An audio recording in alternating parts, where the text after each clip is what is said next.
Hello my beloved students, আশা করছি প্রত্যেকে ভালো আছো, ভালো থাকবে। Stay safe, stay home. তো এতদিন ধরে যারা আমার ক্লাস করছো তারা প্রত্যেকেই বুঝতে পেরেছো যে আমি যে ম্যাটারগুলো তোমাদের প্রোভাইড করছি সেই ম্যাটারগুলো অবভিয়াসলি কোনো একটা পার্টিকুলার বইকে ফোকাস করে নয়। আমি অনেকগুলো বই কনসাল্ট করে সেই বইগুলোর মধ্যে থেকে যেটা বেস্ট সেইগুলো কালেক্ট করে সেগুলো থেকে best fit study mat ready করে সেগুলো তোমাদের প্রোভাইড করছি অ্যাজ এ পিডিএফ, এবং সেগুলোর উপর বেস করেই আমাদের যাবতীয় লেকচার হচ্ছে। এবং প্রত্যেক ক্ষেত্রেই দেখেছো যে পড়ানোর সাথে সাথে কনসেপশনের সাথে সাথে যেটা সব থেকে বেশি জরুরি তার অ্যাপ্লিকেশান পোর্শনটা। তো এই অ্যাপ্লিকেশান পোর্শনটাই আমরা আগের যেটা লেকচার নাম্বার 9 ছিল, যেখানে আমরা হাইড্রোজেন বন্ডের ডিসকাশন করেছিলাম। যারা দেখোনি তারা hydrogen bond IMEI classes search দিয়ে দেখে নেবে। সেখানে আমরা একদম বাছাই করা প্রচণ্ড ইম্পর্ট্যান্ট কোয়েশ্চেনগুলোকে নিয়ে অ্যানালিসিস করেছি, এবং সেটা যদি 2-3 বার কেউ ভালো করে দেখে তাহলে সেই কন্টেন্টটার ডেপথটা সে ভালো করে বুঝতে পারবে যে কী ডেপথের কন্টেন্ট নিয়ে ডিসকাশন করা হচ্ছে এবং কী ডেপথের এক্সাম্পল নিয়ে ডিসকাশন করা হচ্ছে। এবং এখনকার যে কোয়েশ্চেনের ট্রেন্ড মোস্টলি কম্পিটিটিভ পরীক্ষায় আর কি, টু সাম এক্সটেন্ট বোর্ডেও, যে এখন কোনো একটা পার্টিকুলার টপিকের ওপরে কোয়েশ্চেন আসে না। কোয়েশ্চেনগুলো যেগুলো আসে সেগুলো হাইব্রিড কোয়েশ্চেন্স, মানে 2-3টে টপিক বা 2-3টে চ্যাপ্টারে কনসেপ্ট নিয়ে কোয়েশ্চেন ফার্নিশ করা হয়, তারপরে সেই কোয়েশ্চেন পরীক্ষায় আসে। তো সেই কারণে আমরা আগের যে লেকচার নাম্বার 9-এ হাইড্রোজেন বন্ডের লাস্ট কিছু ডিসকাশন এক্সাম্পল নিয়ে করেছিলাম, সেখানে কিন্তু এই ধরনের হাইব্রিড কোয়েশ্চেন নিয়ে ডিসকাশন করেছিলাম। স্পেশালি মোস্ট ইম্পর্ট্যান্ট হচ্ছে ম্যালিক অ্যাসিড ফিউমারিক অ্যাসিড, যে কোয়েশ্চেনটা আমরা ডিসকাশন করেছিলাম, that is the most crucial question, এবং আনসার এক্সপ্লেনেশনটাও অসম্ভব ভালো, কোয়েশ্চেনটাও অসম্ভব ভালো অবভিয়াসলি, সেই জন্য আনসারটা ভালো হতো। যে 3খানা চ্যাপ্টারে কনসেপ্ট নিয়ে ওই কোয়েশ্চেনটা ফ্রেম করা হয়েছে। একটা তো অর্গ্যানিকের আইসোমারিজমের, আর একটা অ্যাসিড বেসের, আর একটা কেমিক্যাল বন্ডিংয়ের, মানে 3খানা চ্যাপ্টারের কনসেপ্ট নিয়ে ওই কোয়েশ্চেনটা ফ্রেম করে ওটা ডিসকাশন করা হয়েছে। দেখবে সাধারণত কোনো বইয়েতে পাবে না ওটা, তো সেই জন্য ডিসকাশনটা এত বিউটিফুলি করা হয়েছে। তো আমি চেষ্টা করি যে অনেকগুলো বই কনসাল্ট করে তার মধ্যে থেকে যে বেস্ট কন্টেন্টটা সেটা তোমাদের প্রোভাইড করতে। একটু বলে নিচ্ছি তারপরে শুরু করব। সেটা তোমাদের প্রোভাইড করি অ্যাজ এ পিডিএফ, এবং তার লেকচারটাও সেইভাবে রেডি করে তোমাদের একদম সিম্পলিয়েস্ট ওয়েতে এক্সপ্লেনেশন দেওয়া হয়। আশা করছি প্রত্যেকেই ভালো করে বুঝতে পারো। বারবার আমি আগেও বলেছি যে ভিডিওটা অন্তত 3বার দেখবে, তবে কিন্তু সেই লেকচারের ডেপথটা তুমি বুঝতে পারবে। অ্যাট এ স্ট্রেচ একবার দেখে নিয়ে তুমি ভাবলে বুঝতে পেরে গেছি, সেটা কখনোই সম্ভব হবে না। ওকে, আর আই থিঙ্ক আমি যে ধরনের স্টাডি ম্যাট বা পিডিএফ তোমাদের প্রোভাইড করছি সেগুলো যদি ভালো করে করো, that will be more than enough for getting more than 95% marks in your board exam, and as well as that material is more than sufficient for cracking NEET and JEE. তা প্রত্যেকেই ভালো করে দেখবে। তবে আর একটা ইম্পর্টেন্ট বিষয় যেটা, সেটা হচ্ছে যে শুধু সেই কন্টেন্টটা ভালো করে পড়া এবং সেই কন্টেন্টটা ভালো করে বোঝা, তার অ্যাপ্লিকেশান পোর্শনটা দেখাটা যতটা জরুরি, তার সমতুল্য জরুরি হচ্ছে তার ডাউট ক্লিয়ারিং সেশনগুলো। মানে আমি সেই রিলেটেড প্রত্যেককেই আমাদের এমসিকিউ কোয়েশ্চেন্স প্রোভাইড করছি, এবং তার লাইভ ডাউট ক্লিয়ারিং ক্লাসেস হচ্ছে। সেই ক্লাসেসগুলোও কিন্তু প্রচণ্ড ইম্পর্ট্যান্ট। এই যত বেশি কোয়েশ্চেন অ্যানালিসিস করব তত আমার কনসেপশন পরিষ্কার হবে। সুতরাং live doubt clearing classes attend করাটাও প্রচণ্ড জরুরি।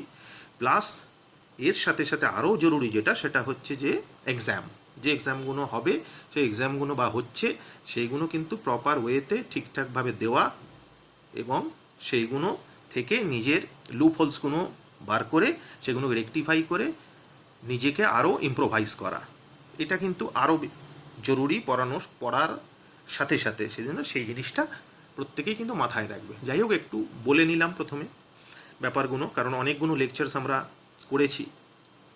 সেই লেকচার রিলেটেড 100% বেনিফিট পেতে হলে আর কি কি করতে হবে, সেই জন্য সেই ম্যাটারগুলো নিয়ে একটু ছোট ডিসকাশন করে দিলাম।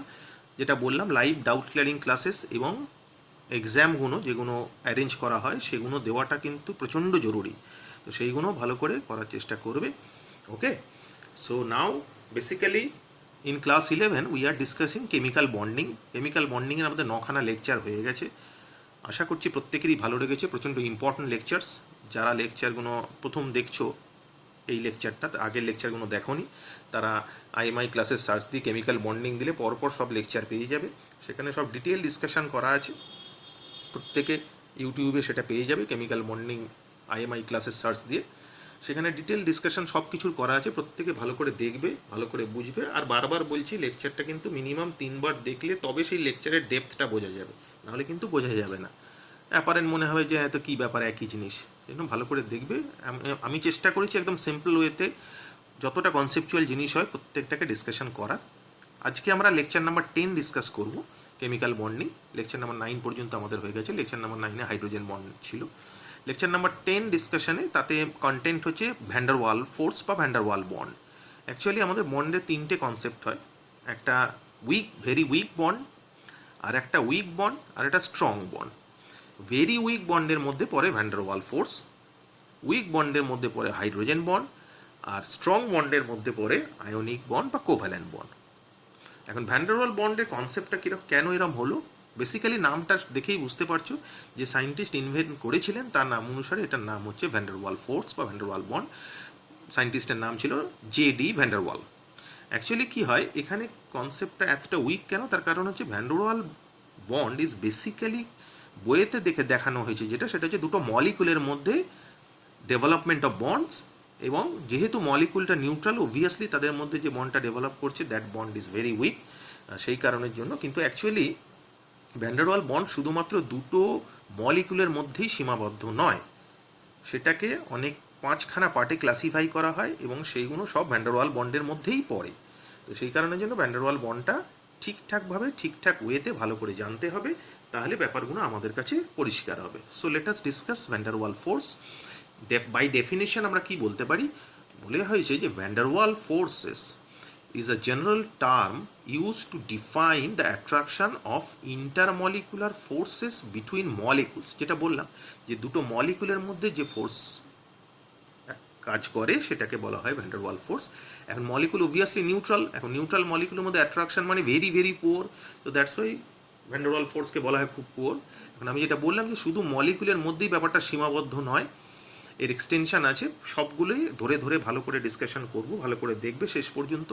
পুরো কনসেপ্টটা একদম সিম্পলিয়েস্ট ওয়েতে এক্সপ্লেন করা আছে with some examples. Obviously the most crucial point is the explanation, ভালো করে দেখো। নেক্সট কি বলেছে, they differ from covalent and ionic bonding in that way are caused by correlation in the fluctuating polarization of nearby particle.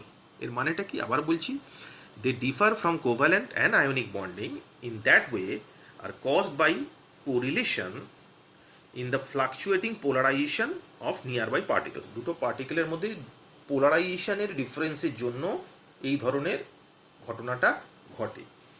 তো যাই হোক, পুরো categorically explain করলে এক্সাম্পল নিয়ে ব্যাপারটা আরও পরিষ্কার হবে। তো যেটা আমি একটু আগে বলছিলাম যে বন্ড এনার্জি অর্ডারটা, আমাদের ভ্যান্ডার ওয়াল বন্ড সব থেকে weak bond, bond energy less than 8 kilojoule per mole, it is actually 6 to 8 kilojoule per mole আর কি। তারপরে তার থেকে স্ট্রং বন্ড হচ্ছে হাইড্রোজেন বন্ড। হাইড্রোজেন বন্ডের এনার্জি হচ্ছে 8 to 42 কিলোজুল পার মোল। এটাকে মাঝারি মাপের বন্ধন বা বন্ড এনার্জি মিডল রেঞ্জের বলা হয়। আর স্ট্রং বন্ডের মধ্যে পড়ছে আয়নিক অ্যান্ড কোভ্যালেন্ট বন্ড, তার bond energy greater than 200 kilojoule পার মোলস। এই মোটামুটি বন্ড অর্ডার এবং আমাদের যে বন্ড আছে তাদের বন্ড এনার্জির ওপর বেস করে তাদের ক্লাসিফিকেশান এটা বলা যায়, ঠিক আছে। এবারে আমি যেটা বললাম যে ভ্যান্ডার ওয়াল বন্ড বা ভ্যান্ডার ওয়াল ফোর্স যেটা, সেটা দুটো মলিকুলের মধ্যেই সীমাবদ্ধ নয়, তার ক্লাসিফিকেশান আছে। তো আমরা ক্যাটেগরিক্যালি ক্লাসিফিকেশানে যাব এবং তার এক্সাম্পল নিয়ে ব্যাপারগুলো এক্সপ্লেন করবো, তাহলে আমাদের কাছে ব্যাপারটা আরও পরিষ্কার হবে। So we have a classification of van der Waals bond. এখন এখানে ক্লাসিফিকেশানে এমনভাবে সেট করা হয়েছে যাতে কি বলেছে, arrange according to the interaction strength, মানে ওপর থেকে যত নিচে নামবো, এগুলো সবই ভ্যান্ডার ওয়াল ফোর্স, কিন্তু ওপর থেকে যত নিচে নামবো সেই ভ্যান্ডার ওয়াল ফোর্সের স্ট্রেংথটা কিন্তু কমবে। মানে উপরে যে আছে সেই ভ্যান্ডার ওয়াল ফোর্সের স্ট্রেংথটা বেশি, সেকেন্ডে যে আছে তার থেকে কম, থার্ডে যে আছে তার থেকে কম, এইভাবে ওপর থেকে নিচে যত নামছি বন্ডের বন্ড এনার্জি স্ট্রেংথটা ডিক্রিজ করছে। ওকে, এইভাবে অ্যারেঞ্জ করা আছে। সো ফার্স্ট হচ্ছে আয়ন ডাইপোল ইন্টারঅ্যাকশন। নামটা শুনেই বুঝতে পারছো, আয়ন মানে একটা আয়ন থাকবে অবভিয়াসলি, ডাইপোল মানে হচ্ছে পোলার মলিকুল। এখানে লিখেছি আয়ন উইথ পোলার মলিকুল, এদের ইন্টারঅ্যাকশন নিয়ে যে ডিসকাশন সেটাকে বলা হয় আয়ন ডাইপোল ইন্টারঅ্যাকশন। এটা ভ্যান ডার ওয়াল বন্ডের সব থেকে স্ট্রং, ভ্যান ডার ওয়ালের যে ক্লাসিফিকেশান আছে সেই ক্লাসিফিকেশানের মধ্যে এটা সব থেকে স্ট্রং। ওকে, তার এক্সপ্লেনেশনটা কীরকম হবে, এক্সাম্পল কীরকম, দিস বি দ্য এক্সাম্পল। একটা আয়ন নিয়েছি, আয়ন ডাইপোল বলেছে, তার মানে আয়নটা একটা ক্লোরাইড আয়ন নিয়েছি, তার সাথে একটা ডাইপোল মানে একটা পোলার মলিকুল অবভিয়াসলি HCl নিয়েছি। এখন এই Cl মাইনাসটার মাইনাস চার্জ একে এদিক থেকে ইলেকট্রনগুলোকে নিজের দিকে টানতে শুরু করবে, আর এখানে তো অবভিয়াসলি যেহেতু এটা পোলার মলিকুল এর মধ্যে একটা পার্শিয়াল নেগেটিভ চার্জ আর পার্শিয়াল পজিটিভ চার্জ ডেভেলপ করবে, that's why this compound is polar. এখন এই পজিটিভ চার্জ আর নেগেটিভ চার্জের মধ্যে একটা ইন্টারাকশন কাজ করবে অবভিয়াসলি, যেহেতু এর পজিটিভ চার্জটা কম, ইন্টেন্সিটি অফ ইন্টারাকশন কম হবে ঠিকই, but among all the van der Waals force this be the strongest one. তাহলে এইটাকে বলা হয় আয়ন ডাইপোল ইন্টারাকশন। এখন এখানে অ্যানায়ন নিয়ে করা হয়েছে, ক্যাটায়ন দিয়েও এরকম হতে পারে। যেমন একটা কোয়েশ্চেন আসে যে why NaCl soluble in water, that because of this Na plus cation, তার সঙ্গে ওয়াটার অবভিয়াসলি আমরা জানি ওয়াটার পোলার মলিকুল, তার মানে অক্সিজেনের মাথায় ডেল্টা নেগেটিভ চার্জ, হাইড্রোজেনগুলোতে ডেল্টা পজিটিভ চার্জ, এইভাবে ডেভেলপ করেছে, যার ফলে এই ওয়াটার মলিকুলগুলো এই সোডিয়াম আয়নকে এইভাবে ঘিরে ধরেছে। This phenomenon is known as hydration of আয়ন্স। এইটাকে বলা হয় হাইড্রেশন অফ আয়ন্স। এর ফলে কি হয়, Na প্লাস এইভাবে ওয়াটার মলিকুল দ্বারা হাইড্রেটেড হয়ে যায় বলে এটা এর ওয়াটারের মধ্যে ডিজলভ করে যায়। কোয়েশ্চেন একটা আসে যে NaCl ওয়াটার সলেবল আর NH4Cl ও ওয়াটার সলেবল, তাহলে কোনটা বেশি সলেবল? সেক্ষেত্রে আনসার কিন্তু NH4Cl। কেন? কারণ NH4Cl ওয়াটারের সাথে হাইড্রোজেন বন্ডের মাধ্যমে সলেবল হয়, যার জন্য NH4Cl এর জানি আমরা হাইড্রোজেন বন্ডের স্ট্রেংথটা বেশি, সো বন্ড এনার্জি বেশি, so that's why solubility of NH4Cl obviously বেশি হবে NaCl এর থেকে, কারণ NaCl সলেবল হয় due to the presence of van der Waals force, আর NH4Cl সলেবল হয় due to the presence of hydrogen bond. Since the bond energy of hydrogen bond is much greater than the van der Waal bond, that's why NH4Cl is more soluble in water than NaCl. এটা একটা comparison বললাম regarding, আমরা আগে hydrogen bond পড়েছি আর এখানে van der ওয়াল পড়ছি, সেই জন্য দুটোর একটা কম্পারিজন ডিসকাশন করলাম। ফিরে আসি জায়গায়, তাতে Na প্লাসটা সলিবল, NaCl সলিবল হচ্ছে কেন? কারণ Na প্লাসটা এইভাবে হাইড্রেটেড হয়ে যাচ্ছে, তার ফলে হাইড্রেশন অফ আয়ন যাকে বলে, এখানে ক্যাটায়নের সাথে ডাইপোলের ইন্টারাকশন মানে polar molecular interaction, so that's why it is also known as ion dipole interaction. So এটা ভ্যান ডার ওয়াল ফোর্সের ফার্স্ট এক্সপ্লেনেশন। অবভিয়াসলি অ্যানায়ন নিয়ে এক্সপ্লেন করা হলো, ক্যাটায়ন নিয়েও এক্সপ্লেন করা হলো। Now the second one, second হচ্ছে ডাইপোল ডাইপোল ইন্টারাকশন। নামটা শুনেই বুঝতে পারছো যে আগে ডাইপোল মানে পোলার মলিকুল জানলাম, মানে তার মানে একটা পোলার মলিকুলের সাথে আর একটা পোলার মলিকুলের ইন্টারাকশনের ডেভেলপমেন্ট হয়, এবং সেটা লিখেছি এখানে polar molecule with polar molecule, যার ফলে যে বন্ডটা ডেভেলপ করে সেটাও also are in the category of van der Waals force, but আগেরটার থেকে সেটা কিন্তু উইক হবে। What about the example? This be the example. HCl একটা পোলার মলিকুল, আর একটা HCl পাশে এসছে, delta negative delta positive, obviously delta negative এর সাথে ডেল্টা পজিটিভের ইন্টারাকশন এই জায়গাটা কাজ করছে, এটাও পোলার এটাও polar, that's why it is dipole, it is also dipole. So this interaction is known as dipole dipole interaction, obviously produced but developed by the involvement of two polar molecules. Okay, next number 3, number 3 তে আসি। Number 3 হচ্ছে ion induce dipole interaction. মানে induce dipole মানে হচ্ছে এমন একটা molecule যেটা obviously non polar, কিন্তু due to the presence of ion তার মধ্যে ডাইপোলের ইনডিউস হচ্ছে, মানে ডেভেলপমেন্ট হচ্ছে, that's why this term is known as induced dipole interaction, or we can say ion with non-polar molecule. মানে একটা আয়নের পাশে যদি কোনোভাবে একটা নন পোলার মলিকুল আসে, তাহলে সেই আয়নটা কিন্তু তার মধ্যে একটা ডাইপোলের ডেভেলপমেন্ট তৈরি করে, that development is known as induced dipole, এবং যার ফলে তাদের মধ্যে যে ইন্টারাকশনটা কাজ করে that interaction is known as ion induced dipole interaction. কীরকম? এক্সাম্পলটা নিলে ব্যাপারটা আমাদের কাছে আরও পরিষ্কার হবে। This be the example. Cl minus হচ্ছে আয়ন, তার মধ্যে একটা অবভিয়াসলি হাইড্রোজেন নন পোলার মলিকুল নিয়েছি, হাইড্রোজেনের জায়গায় আমি অক্সিজেন ইউজ হতে পারে, নাইট্রোজেন ইউজ হতে পারে, ঠিক আছে, ক্লোরিন ইউজ হতে পারে, all this are non polar molecule. তো যাই হোক, তাহলে কোনো একটা আয়নের পাশে যদি পাশে একটা নন পোলার মলিকুল এসে যায়, তাহলে এই আয়নটা এদিক থেকে ইলেকট্রনগুলোকে টানতে শুরু করে, যার ফলে এদের মধ্যে এই দুটো, যেটা দুটোই হোমো নিউক্লিয়ার মলিকুল ছিল, ডাইপোল মুভমেন্ট 0 ছিল, কিন্তু এর অ্যাট্রাকশনের জন্য এর মাথায় পার্শিয়াল পজিটিভ চার্জ ডেভেলপ করছে, মানে এ ঠেলছে অ্যাকচুয়ালি। এই ক্লোরিন মাইনাস আয়নটা যেহেতু এর মাথায় নেগেটিভ চার্জ আছে, এই ইলেকট্রনগুলোকে এইদিকে ঠেলছে। এদিকে ঠেলার ফলে ইলেকট্রন এই বন্ডে যে মিউচুয়াল শেয়ারিং হয়েছিল, কোভ্যালেন্ট বন্ড তৈরি হয়েছিল, সেই বন্ডটা অ্যাকচুয়ালি একটু ইলেকট্রনগুলো একটু এদিকে সরে যাচ্ছে, বন্ডেড ইলেকট্রনগুলো একটু এদিকে সরে যাচ্ছে, যার ফলে এর মাথায় পার্শিয়াল পজিটিভ চার্জ ডেভেলপ করছে, নেগেটিভ চার্জ ডেভেলপ করছে, এর মাথায় পার্শিয়াল পজিটিভ চার্জ ডেভেলপ করছে। এবার due to the development of partial positive charge, আর এদিকে একটা আয়ন আছে অবভিয়াসলি নেগেটিভ চার্জ, তাহলে তাদের মধ্যে একটা ইন্টারাকশন অবভিয়াসলি কাজ করবে, এবং এই মলিকুলটা এই ইলেকট্রন পেয়ারের এইভাবে ডিসপ্লেসমেন্টের জন্য এর মধ্যে একটা ডাইপোল ক্যারেক্টার ডেভেলপ করছে, and that development of dipole character is known as induced dipole. তার মানে এই আয়নটা এর মধ্যে একটা ডাইপোল ক্যারেক্টার ইনডিউস করলো, যার ফলে এর মাথায় পজিটিভ চার্জ, এর মাথায় নেগেটিভ চার্জ ডেভেলপ করেছে, এবং এদের দুজনকার মাঝখানে একটা ইন্টারাকশন কাজ করবে obviously, and that interaction is known as ion induced dipole interaction. এখানে সেটা লিখেছে Cl minus ion develop dipole nature in a non polar molecule. Obviously হাইড্রোজেনটা নন পোলার ছিল, এরকম আরও অনেক এক্সাম্পল আছে, যেমন this are the non polar molecules. Okay, এটা 3 নম্বর। নাও নাম্বার 4 হচ্ছে dipole induce dipole interaction. Dipole মানে পোলার মলিকুল, আর ইনডিউস ডাইপোল মানে অবভিয়াসলি নন পোলার মলিকুল। তার মানে একটা পোলার মলিকুল যদি কোনোভাবে একটা নন পোলার মলিকুলের ওপর একটা ডাইপোলের ক্যারেক্টার ইনডিউস করতে পারে, তাহলে তাদের মধ্যে একটা ইন্টারাকশন কাজ করবে, and that interaction is basically known as dipole induce dipole interaction, or we can say polar molecule with non polar molecule interaction. What about the example? This be the example যে HCl is a polar molecule, partial positive charge partial negative charge develop করেছে, তার পাশে একটা নন polar molecule hydrogen ধরো এনেছি, hydrogen আনার ফলে এই এর মাথায় যে নেগেটিভ চার্জটা তৈরি হয়েছে সেই ইলেকট্রনগুলোকে এদিকে ঠেলছে, যার ফলে এখানে যে কোভ্যালেন্টলি বন্ডেড ইলেকট্রনগুলো ছিল তাদের আর মিউচুয়াল শেয়ারিংয়ের ব্যাপারটার ক্ষেত্রে একটু ডিসপ্লেসমেন্ট হয়েছে, যার ফলে এর মাথায় এদিকে ইলেকট্রন পেয়ারগুলো বেশি এসে গেছে, যার মানে এর মাথায় একটা পার্শিয়াল নেগেটিভ চার্জ ডেভেলপ করেছে, যেটা আগে ডিসকাস করলাম। অবভিয়াসলি এর মাথায় একটা পার্শিয়াল পজিটিভ চার্জ ডেভেলপ করলো, তার মানে Cl ডেল্টা মাইনাস এর এই হাইড্রোজেন নন পোলার মলিকুলের মধ্যে একটা ডাইপোল ক্যারেক্টার ডেভেলপ করলো, and that dipole character is known as induce dipole. তার মানে Cl মাইনাসটা এই নন পোলার মলিকুলের মধ্যে একটা ডাইপোল ক্যারেক্টার ইনডিউস করলো, যার জন্য এই হাইড্রোজেনটার মাথায় পার্শিয়াল পজিটিভ চার্জ ডেভেলপ করেছে।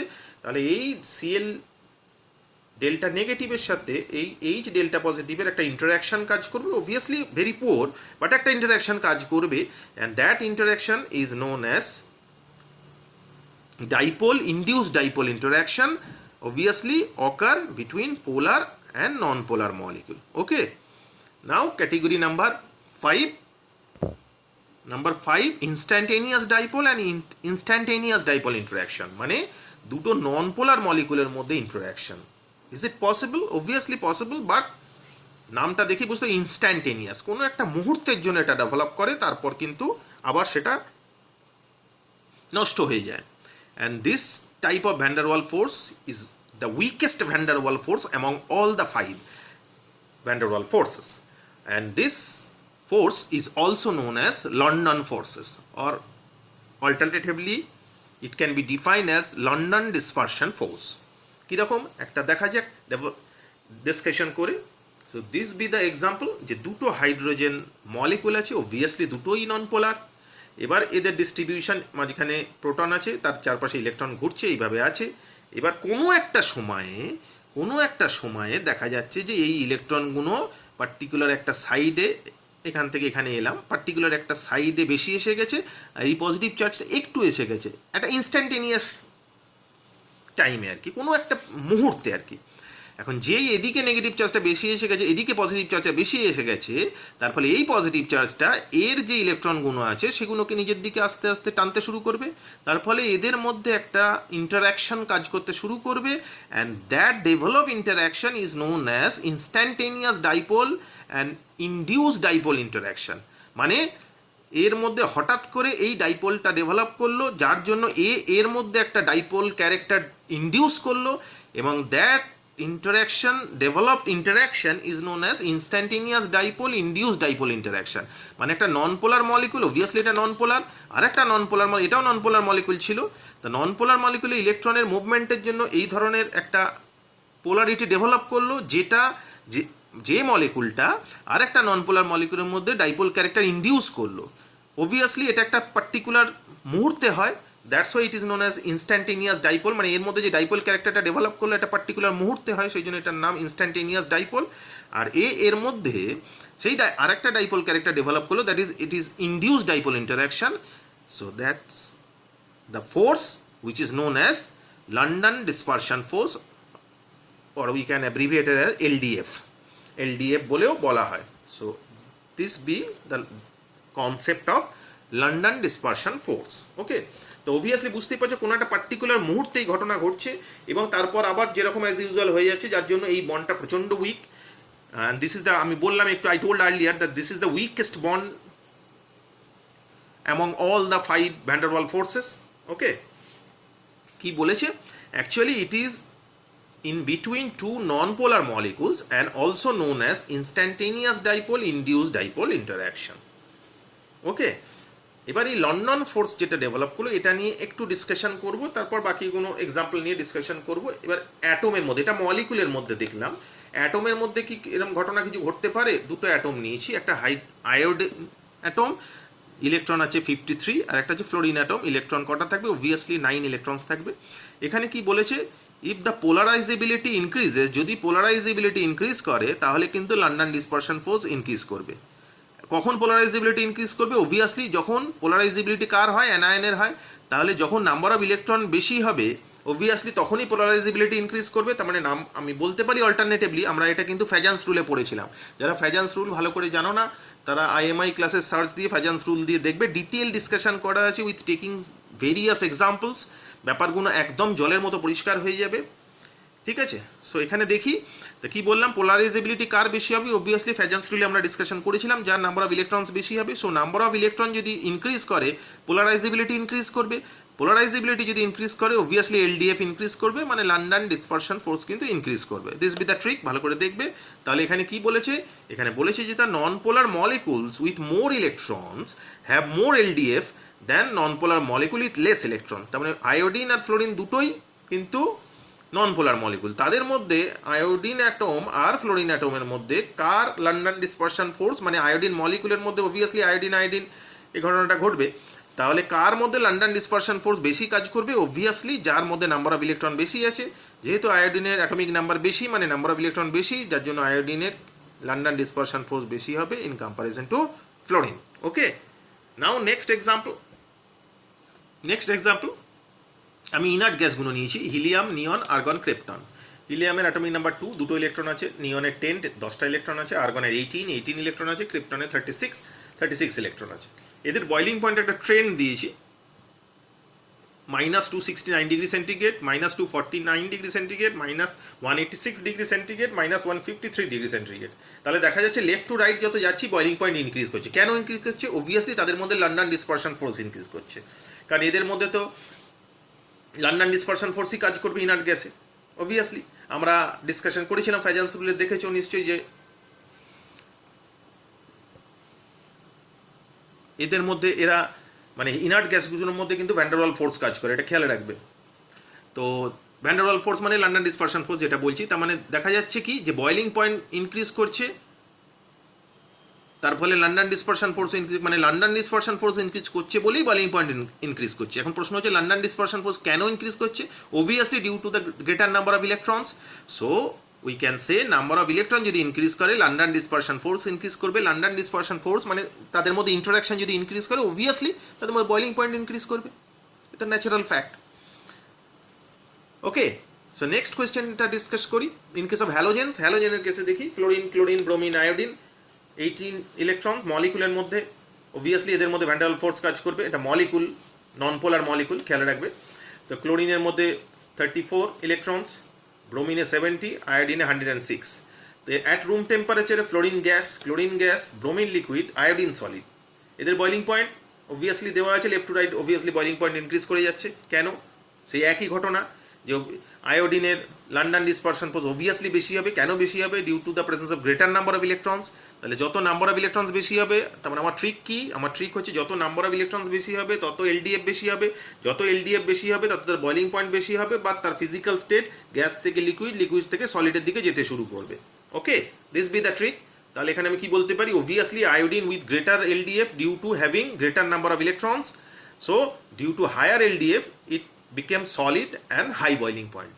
ওকে, এটা কিন্তু ভালো করে দেখবে। এবার যে কোয়েশ্চেনটা ডিসকাশন করব, এদের মলিকুলার ওয়েট আলাদা আলাদা আছে। অনেকে বলতে পারে যে স্যার মলিকুলার ওয়েট ইনক্রিজ করছে যার জন্য বয়লিং পয়েন্ট ইনক্রিজ করছে, এটাতে লন্ডন ডিসপারশন ফোর্সের ব্যাপার কী আছে? সেটা তো আপনি এমনিও বলতে পারেন যে মলিকুলার ওয়েট ইনক্রিজ করছে বলে বয়লিং পয়েন্ট ইনক্রিজ করছে। আমি এবার একটা এক্সাম্পল নিচ্ছি যে সবকটার মলিকুলার ওয়েট সেম, তাও বয়লিং পয়েন্টের ডিফারেন্স কেন? তাহলে এই ব্যাপারটা আরও পরিষ্কার হবে। This B your example. আমি পেন্টেন নিয়েছি, জেনারেল ফর্মুলা C5H12। এখন পেন্টেনে অনেকগুলো আইসোমারিক ফর্ম হয়। একটা N pentane, normal pentane, CH3 CH2 CH2 CH2 CH3, একটা isopentane, this be the formula of isopentane, আর একটা neopentane, this be the formula of neopentane. একটা কার্বনের চারদিকে 4টে CH3। এখন এই পেন্টেনের যে 3টে আইসোমার আছে, এদের বয়লিং পয়েন্টের অর্ডার কী হবে? এদের মলিকুলার ওয়েটও সেম, এদের মলিকুলার ফর্মুলাও same, because they are isomer. তাহলে বয়লিং পয়েন্ট তো একই হওয়ার কথা, কিন্তু না, একই হয় না। কেন? Because of van der Waals force. What about the explanation? কি বলেছে এক্সপ্লেনেশনে?